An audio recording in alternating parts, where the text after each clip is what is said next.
Okay, ang ating marinated chicken, ikot natin minsan sa ating breeding mix, tsaka natin isawsaw sa tubig, tsaka natin ibalik sa breeding mix. Yan po yung dry, wet, dry na tinatawag mga kaibigan. Ayan.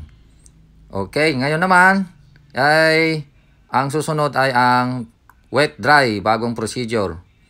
So, ang gawin natin, ang marinated chicken ay lagyan natin ng breeding mix tsaka lagyan ng konting tubig. Tansyahin lang ang paglagay ng breeding mix tsaka konting tubig. Yan, i-mix-mix siya para magiging wet or basa. Ayan. So, i-mix-mix po na mabuti. At pagkatapos nyan ay tsaka natin ilagay sa dry breeding. So, ganyan. Tsaka natin i-coat. So, yan na po yung final coat natin. So, ready na po siyang iprito, mga kalakay.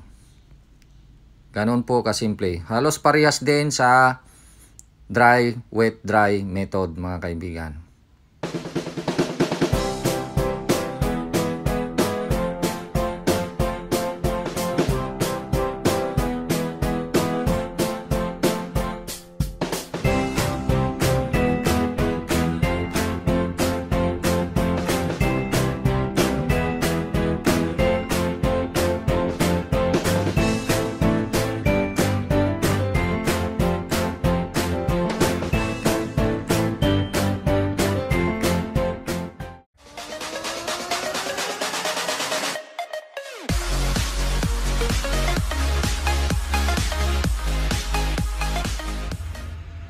Yo, what's up mga kalakay? Good morning po sa ating lahat. Sa negosyo kasi ay laging good morning. Walang good afternoon. Kahit hapon, good morning. Kasi yung araw kasi ay pupuntang itaas pagka umaga. Eh ganun po yung negosyo dapat. Laging pataas. Laging good morning, laging excited. Ganyan po, parang networking. Diba? Pagka networking eh talagang excited lagi. So ganyan po yung negosyo.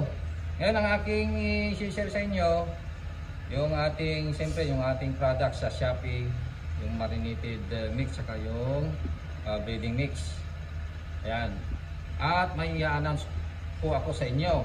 Dahil malapit na po yung aking birthday, ngayong December, ay sa kaarawan na mismo ng ating birthday ay mamimigay kami ng libreng breeding mix with marinated mix.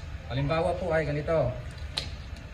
Ito po, isang breeding mix na ganito, mayroon siyang kasamang marinated mix. Ito pong breeding mix po kasi na available sa Shopee ay kaya pong ikot nito ang 4 kilos hanggang 6 na kilos. Depende po kung gaano kakapal ang magiging coatings ng fried chicken. So, ilalakip namin ang marinated mix. Yan. Ang marinated mix na ito ay 6 tablespoon. So, kaya niyang i-marinate ito ng 5 to 6 kilos chicken. Yan. So, para po sa kaalaman po ng iba, mga bago pa sa ating channel, ito pong marinated mix ay gamit po sa ating pag-marinate ng manok. Wala pong kalasa-lasa ang fried chicken po ninyo kung hindi po ninyo i-marinate. Ngayon, yung iba ay ginagawan pa nila ng brining. So, nagbra-brine muna sila bago nila i-marinate. Pero sa amin ay hindi na po kami nagbra-brine. Direkta na po na i-marinate namin. Kasi, ang pag-marinate po namin ay 6 to 12 hours. Kadalasan ay magdamag, mga kalakay. Kaya tamang-tama na po yung pag-marinate po natin ng magdamag at hindi na kailangan na i-brine. Ayan. So kapag na-marinate po ninyo yung inyong chicken ng 6 to 12 hours, saka ninyo i-coat sa breeding mix. Ayan.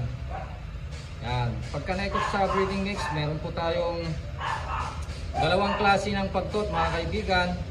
Sa nakaraang video natin, meron tayong wet dry at dry, wet, dry at wet, dry. So dalawa po yun.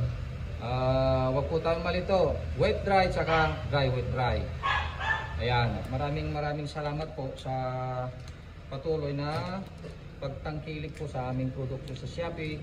Ito pong breeding mix at marinated mix. Ito po kasing ating produkto ay ready po na ito. Hindi na po tayo nagtitimpla-timpla ng breeding mix. Ganon din po sa marinated mix. Hindi na tayo nagtimpla-timpla ng mga kailangang mga ingredients. Pupunta pa tayo sa grocery, sa palengke upang bumili ng mga ingredients. Ay hindi na po. Mag-order na lang po kayo sa Shopee, Calpo merchandise. Ay nandito na po, kumpleto na po. Pagka kayo po ay nag-marinate, ay marinated mix po ang ating o-orderin. Ngayon, sa pag-coat natin, bago natin iprito ay breeding mix. So ganun lang po kasimple, mga kaibigan. Ayan, so gaya ng nasabi ko kanina, mamimigay po tayo sa aking birthday ng mga 10 breeding mix with marinated mix na ganito. 10. Kaya abangan po ninyo, magla-live po kami sa YouTube channel o di kaya sa Facebook. Pwede ba yon? Sabay? Pwedeng sabay, YouTube channel saka Facebook. At question lang kami ng ilang question at paunahan na po ng sagot. Kung sino po yung 10 mananalo o yung 10 makakasagot ng tama na pinaka-una 1 to 10, ayun po ang makakakuha, mga kaibigan. So wala na kayong problema dun sa shipping. Ako na mismo ang mag-provide ng shipping. Bibigyan nyo lang yung name, address, telephone number. Doon po sa page natin, i-message nyo lang po yung mga matipila at ipapadala po namin para matikman ninyo yung sarap at lasa ng aming produktong Calpo merchandise, breeding mix saka marinated mix. Okay, tapos na natin naibalot, mga kalakay.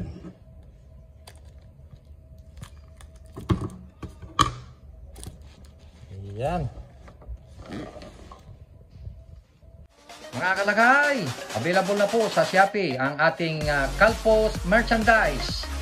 Available na po ang marinated mix at ang ating breeding mix.